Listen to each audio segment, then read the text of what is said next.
Hello students, welcome back in your YouTube channel are के राय sir.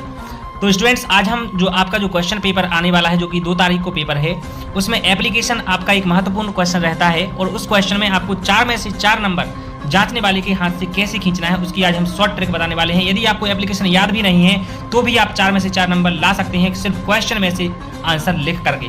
तो video में बने रहना है अंत तक, क्योंकि आज हम ऐसे तरीके को बताएंगे जिससे आपका एक भी नंबर नहीं कटने वाला। बस आपको तरीका पूरा देखना होगा और तरीके को देख करके उसी तरीके को फॉलो करके आपको आंसर शीट में अपना एप्लीकेशन का आंसर लिखना पड़ेगा। तो क्वेश्चन नंबर 4 आएगा आपका बी सेक्शन का। तो उस क्वेश्चन को आपको कैसे अटेम्प्ट करना है, सबसे पहले क्वेश्चन को आपको पढ़ना है। तो देख लीजिए, यहाँ पे एक हमने फॉर्मेट दिया है एप्लीकेशन का, जो कि मोस्ट इंपोर्टेंट एप्लीकेशन है। हो सकता है यही एप्लीकेशन आपके पेपर में आ जाए, बस नाम और स्कूल का नाम चेंज होगा। तो देख लीजिए, क्वेश्चन में लिखा है यू आर देवांश। ठीक है स्टूडेंट्स, तो आपको देखना है यू आर देवांश। अब आपका नाम देवांश हो गया है, आपको ये चीज याद रखनी है। ठीक है, अब आप अपना नाम भूल जाइएगा एप्लीकेशन लिखते समय और आपको अपना नाम देवांश रख लेना है। ठीक है, आगे लिखा है स्टडीइंग इन क्लास 10th। आप कौन सी क्लास में पढ़ रहे हैं? 10th क्लास में पढ़ रहे हैं in government higher secondary school Chhatarpur. तो स्टूडेंट्स, आपको अब देखो स्कूल का नाम भी मिल गया है, आपको अपने स्कूल का नाम बिल्कुल भूल जाना है और एप्लीकेशन में आपको इसी स्कूल का नाम लिखना है, government higher secondary school Chhatarpur. आगे लिखा है write an application to your principal to issue books from book bank. So students, ये महामोस्ट क्वेश्चन है आपका, 4 नंबर में आपका आने वाला क्वेश्चन है, इसलिए आपको बने रहा वीडियो में अंत तक। और यदि मान लो ये एप्लीकेशन नहीं आए, कोई और एप्लीकेशन आ जाए, तो उसका भी तरीका सेम टू सेम रहेगा। आपको बिल्कुल क्वेश्चन में से ही लिखना है, बिल्कुल अपनी तरफ से कुछ भी नहीं जोड़ना है। कुछ 2-4 वर्ड होंगे जो हम आपको बताने वाले हैं, और यदि आपको एप्लीकेशन याद नहीं है तो भी आप 4 में से 4 नंबर खींच सकते हैं। चलिए देख लेते हैं, स्टार्ट करते हैं। तो आपको देखो सबसे पहले क्या करना है, यू नो वेरी वेल कि सबसे पहले 2 लिखना पड़ता है हमें। तो 2 की स्पेलिंग देखो इसी क्वेश्चन में है, यहाँ पे 2। ठीक है, तो आपको सबसे पहले आंसर शीट में अपनी ऐसी लाइन खींच लेना है, स्केल की हेल्प से ऐसी लाइन खींच लेना है और अच्छे से आपको बिल्कुल लाइन के किनारे से मार्जिन सेट करके यहाँ पे 2 लिखना है। बिल्कुल अच्छे से 2 लिख लिया आपने। Yes student, very good. आपने कहाँ से 2 लिखा? इसी एप्लीकेशन में से लिखा। देखो अभी आपने बिल्कुल अपने दिमाग से कुछ भी नहीं लिखा है। ठीक है, अब उसमें योर की जगह पे आपको दा लिखना है। क्या लिखना है? इस क्वेश्चन में जो योर लिखा है, दा की स्पेलिंग आपको बहुत अच्छे से आती है, क्योंकि आपने छोटे से THE दा पढ़ा है। तो देख लीजिए, यहाँ आपको 2 के जस्ट नीचे दा लिखना है, बिल्कुल भी मार्जिन को छोड़ना नहीं है, यहाँ पे मार्जिन सेट करके लिखना है। ठीक है स्टूडेंट्स, तो आगे देख लेते हैं हम। 2 के बाद आपने दा लिख दिया। अब दा के बाद देखो योर की जगह पे दा लिखा था, दा के बाद आपको प्रिंसिपल आपको क्वेश्चन में से ही लिखना है, क्योंकि प्रिंसिपल स्कूल का हेड होता है और जब भी हम हेड का नाम लिखते हैं तो उसका पहला लेटर हमेशा कैपिटल बनने वाला होता है। तो हम प्रिंसिपल का P कैपिटल कर देंगे और स्पेलिंग को हम बिल्कुल देख करके लिख लेंगे। अपने मन से हमें कुछ भी नहीं लिखना है, PRINCIPAL, ये हमने प्रिंसिपल की स्पेलिंग लिख दी है स्टूडेंट।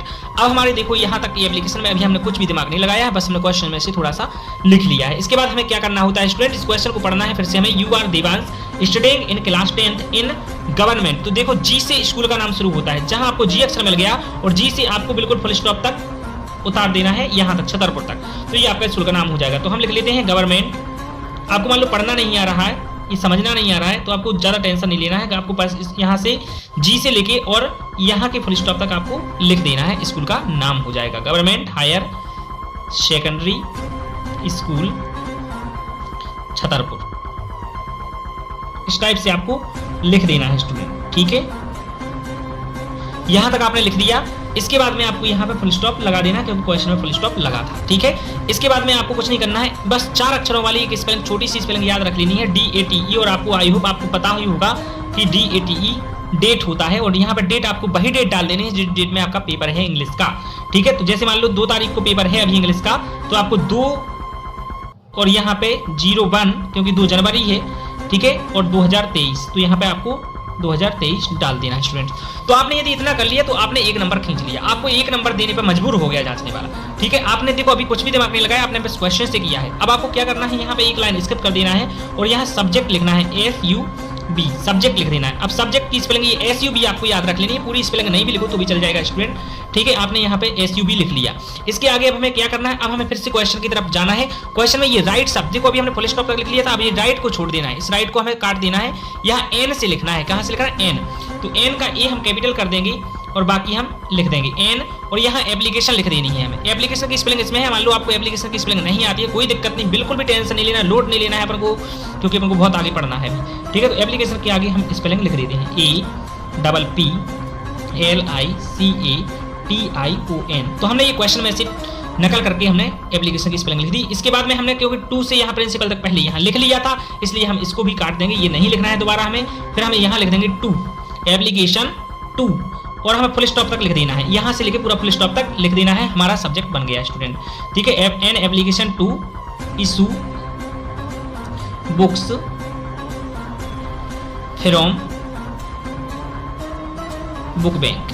ठीक है स्टूडेंट, देखो अभी हमने कुछ नहीं किया है, हमने अपनी तरफ से एक भी शब्द नहीं सीखा है, हमने बस क्वेश्चन में से नकल कर ली है। ठीक है स्टूडेंट, तो आपको अभी बिल्कुल टेंशन नहीं लेना है, इतना तो आप बिल्कुल हर एक एप्लीकेशन में ऐसा ही रूल फॉलो करेंगे तो आप हर एक एप्लीकेशन में आप ये नंबर खींच सकते हैं। एक नंबर आपका अभी पक्का हो गया है। तो आपको अब कुछ नहीं करना है, आपको भी पता है कि मेरा नाम आर के राय सर है, तो आपको आर के राय का यहाँ आर लिख देना है, एक लाइन छोड़ के क्या कर देना है, आर लिख देना है। ठीक है, आर लिख देना है, फिर आपको ऐसे स्लैश का निशान लगा देना है और सर की स्पेलिंग लिख देनी है। ठीक है, तो आर सर इसका मतलब होता है रिस्पेक्टेड सर। ठीक है स्टूडेंट्स, तो आपने ऐसा लिख दिया है। आगे हमें क्या करना है, अभी जस्ट इसके नीचे से ही शुरू करना है, हमें इतनी सी लाइन याद रखनी है। अब देखो यहाँ पे लिखा हुआ है यू आर, तो यू आर की जगह हमें आई एम लिखना है। क्या लिखना है, आई एम। वो आई बैक टू सी दैट, वो उसमें उसके चक्कर में नहीं पड़ना है। यदि मान लो आपको स्पेलिंग नहीं आती है, आप क्या है बैक की स्पेलिंग ज्यादातर स्टूडेंट गलत कर देते हैं, बीईजी की जगह बीएजी कर देते हैं। ठीक है, तो वो लिखना ही मत, I am a student, I am a student, ऐसा मार्जिन सेट करके आपको लिखते चलना है। I am a student of class 10th के हैं तो 10th लिख देना, 9th के हैं तो 9th लिख देना, 11th के हैं तो 11th लिख देना और 12th के हैं तो 12th लिख देना है स्टूडेंट, बिल्कुल भी लोड नहीं लेना है। तो I am a student of class 10th in your school. तो स्टूडेंट आपको देखो अभी तक आपने कुछ भी ज़्यादा नहीं सीखा है, बस आपको इतनी सी लाइन याद रख लेनी है। ठीक है, अब आपको चूंकि एप्लीकेशन किस लिए लिखनी है, इशू बुक्स कराने के लिए। ठीक है, तो बुक्स इशू करानी है, क्यों करानी है, क्योंकि आप बुक्स नहीं ले सकते हैं, तो आपको लिख देना है यहाँ पे एज माई फादर, बिल्कुल यहाँ किनारे से लिखना है, लाइन के किनारे से लिखना है, बिल्कुल भी जगह नहीं छोड़नी है। As my father is poor. ठीक है स्टूडेंट, तो as my father is poor, तो आपको इतनी सी लाइन और इतनी सी याद रख लेनी है, आगे नहीं लिखना है ए पुअर फार्मर, ये कुछ नहीं लिखना, बस as my father is poor. आगे लिख देना है he CAN can NOT not, he can not buy books. ठीक है, he can not buy books for me. तो स्टूडेंट्स आपने इतना यदि याद कर लिया तो आपके 2 नंबर और पकने वाले हैं, मतलब और सिक्योर होने वाले। 1 नंबर तो आपको यहाँ सब्जेक्ट तक का मिल ही जाना है। यदि आपने इतनी सी एक लाइन, इसमें हम क्या कर देंगे, काइंडली लिख देंगे। काइंडली की स्पेलिंग आपको पहले से ही आती होगी, काइंडली, और आगे हमें यहाँ से लिख देना है पूरा, फिर से क्वेश्चन से यहाँ से इशू से पूरा लिख देना है। ठीक है, kindly issue books from book bank. ठीक है स्टूडेंट, यदि आपने यहाँ एस नहीं लगाना है, बुक बैंक फुल स्टॉप लगाना है। ठीक है, तो आपको क्या करना है, यदि आपने इतना लिख लिया तो आपको 1 नंबर यहाँ सब्जेक्ट तक का मिल गया था और 2 नंबर और मिल जाएंगे। अभी आपके 3 नंबर सिक्योर हो गए हैं। यदि आपको 4 में से 4 चाहिए तो आपको बस 4 वर्ड और याद करने होंगे। 4 वर्ड वो कौन कौन से हैं देख लीजिए आप। यहाँ पे आपको लिखना है थैंकिंग यू, क्या लिखना है, थैंकिंग और यू, और यहाँ लिख देना है योर्स। इसी स्टाइल में लिखना, बिल्कुल भी यहाँ लाइन नहीं छोड़नी पड़ती है, इसी मार्जिन सेट करके लिखना, क्योंकि आपको 4 में से 4 नंबर खींचना है। तो योर्स ओबीडियंटली, ये ओबीडियंटली की स्पेलिंग आप याद कर लें, क्योंकि बस ये थैंकिंग यू योर्स ओबीडियंटली, ये 4 वर्ड आपने याद कर लिए तो 1 नंबर और आपका मिल गया, मतलब 4 में से 4 मिल गए। अब आपको क्या करना है, आपका नाम आपको पता है, क्वेश्चन में देवांश लिखा है तो आपको यहाँ लिख देना है देवांश। ठीक है स्टूडेंट, तो आपका अब हो गई एप्लीकेशन कंप्लीट, बस हो गए 4 नंबर। तो स्टूडेंट्स ये थी शॉर्ट मेथड लिखने की, आपको आई होप अच्छी लगी होगी। तो वीडियो को कर दीजिए लाइक और चैनल को कर दीजिए सब्सक्राइब, ताकि हम ऐसी ही नई वीडियोज बनाएं और आपको अपडेट तुरंत मिलती रहे। मिलते हैं नेक्स्ट वीडियो में। जय हिंद स्टूडेंट, वंदे मातरम।